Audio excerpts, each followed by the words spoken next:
चलिए शुरू करते हैं आज का हमारा टॉपिक, जिसका नाम है डच ईस्ट इंडिया कंपनी। पिछले वीडियो में हम लोगों ने देखा था पुर्तगाली ईस्ट इंडिया कंपनी के बारे में। आज हम लोग बात करते हैं डच ईस्ट इंडिया कंपनी के बारे में। डच ईस्ट इंडिया कंपनी जो बनती है वो कब बनती है? तो 1602 ईस्वी में डच ईस्ट इंडिया कंपनी का निर्माण होता है। लेकिन यह भारत कब आता है? तो यह भारत में 1605 ईस्वी में दूसरे यूरोपीय कंपनी के रूप में भारत में आता है। यदि इसकी बात की जाए कि इसका निवास स्थान कहाँ है, तो नीदरलैंड या हॉलैंड इसका निवास स्थान है। यहाँ से ही इसी जगह के निवासी को डच कहा जाता है। इसी के साथ हम लोग देखते हैं कि भारत आने वाले पहले डच यात्री कौन थे, यह प्रश्न पूछा जाता है। तो यह थे कार्नेलिस द हाउटमैन। यह 1595 में यह भारत आए थे। तो भारत आने वाले प्रथम डच यात्री कौन थे? तो वह थे कार्नेलिस द हाउटमैन। यह जो डच कंपनी थी, जब 1605 ईस्वी में जब भारत में इसका आगमन हुआ, तो इसने भारत में आने के क्रम में ही इसने सबसे पहले क्या किया था कि इसने 1605 ईस्वी में मसाला द्वीप यानी इंडोनेशिया का जो क्षेत्र है इस पर कब्जा किया था। और कब्जा करने के लिए, क्योंकि इसके पहले डच के आने से पहले पुर्तगाली आ चुके थे, तो पुर्तगालियों पर ही व्यापारिक क्षेत्र पे के मामले में बहुत सारे क्षेत्रों पर किसका अधिकार था? पुर्तगालियों का अधिकार था, ठीक ना। तो इसलिए क्या किया था, डच और पुर्तगाली के बीच क्या हुआ था? 1605 ईस्वी में मसाला द्वीप इंडोनेशिया पर कब्जा के लिए दोनों के बीच युद्ध हुआ था। और उसके बाद 1619 ईस्वी में देखते हैं कि डच ने जकार्ता पर कब्जा किया और उस पर एक बटाविया नामक एक नया शहर भी बसाया था। और उसके बाद देखते हैं 1641 ईस्वी में मलक्का पर और 1658 ईस्वी में सिलोन श्रीलंका पर कब्जा किया था। हम लोग देखते हैं कि जब 1605 ईस्वी में जब यह आता है, तो इसने सबसे पहले मसाला द्वीप पर कब्जा किया, उसके बाद किस पे? जकार्ता पे कब्जा किया, फिर मलक्का जीता, फिर श्रीलंका पर भी कब्जा किया। इस तरह से हम लोगों ने देखा कि इसने आते ही भारत के अलावा भारत के आसपास के क्षेत्रों पर भी इसने अपना अधिकार स्थापित किया। इसी के देखते हैं कि इसने भारत के बाहर डचों का जो प्रमुख कारखाना था वह कौन कौन सा कारखाना था? तो भारत से बाहर में था जकार्ता, क्योंकि इंडोनेशिया में 1613 ईस्वी में यहाँ एक कारखाना खोलता है। फिर मलक्का मलेशिया में 1641 ईस्वी में एक कारखाना खोलता है। फिर देखते हैं श्रीलंका 1658 ईस्वी में, और बांग्लादेश में भी यानी 1663 ईस्वी में इसने अपना एक प्रमुख कारखाना स्थापित किया।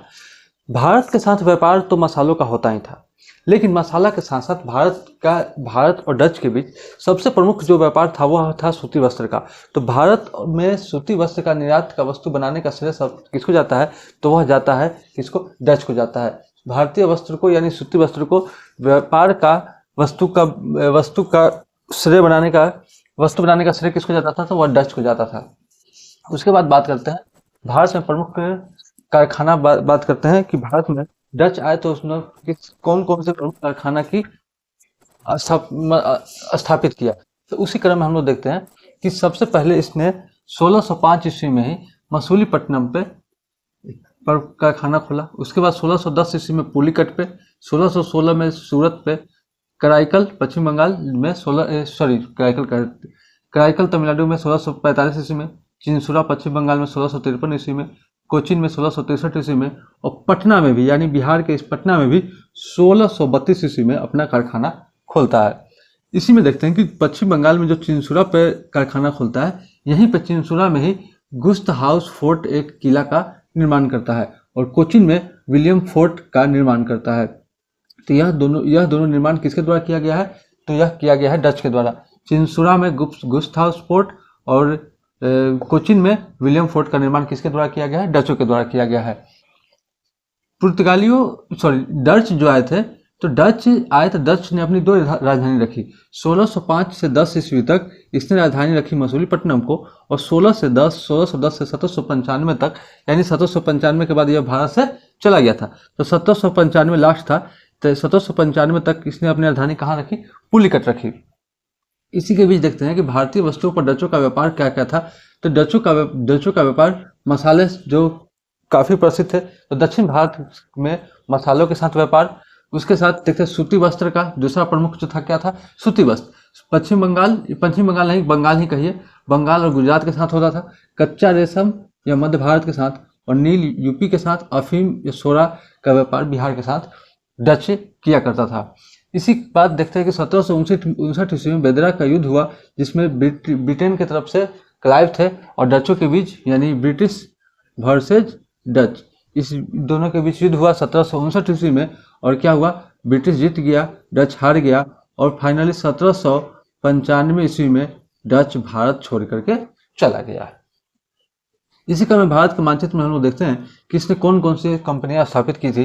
तो हम लोग देखते हैं कराईकल 1645 ईस्वी में, पुलिकट 1610 ईस्वी में, मसूलीपट्टनम 1605 में, निजामपट्टनम 1610 ईस्वी में, नागपट्टनम 1658 ईस्वी में, बालासोर 1658 ईस्वी में, चिंसुरा पश्चिम बंगाल में जो है 1653 ईस्वी में, बांग्लादेश 1663 ईस्वी में, पटना 1632 ईस्वी में और कोचिन 1663 ईस्वी में, सूरत 1616 में और भरूच 1663 में। इसके अलावा और भी आगरा में भी कहा जाता है कि इसने अपनी कारखाना स्थापित किया था। तो भारत में इतने क्षेत्रों पर लगभग क्या था, इसने अपना प्रमुख कारखाना खोला था। यही बेदरा का युद्ध के कारण क्या होता है, ब्रिटिश के साथ इसकी हार हो जाती है, जिसके बाद डच भारत छोड़कर, युद्ध तो 1759 में होता है लेकिन जाता कब है, 1795 ईस्वी में भारत छोड़कर पूरी तरह से चल जाता है।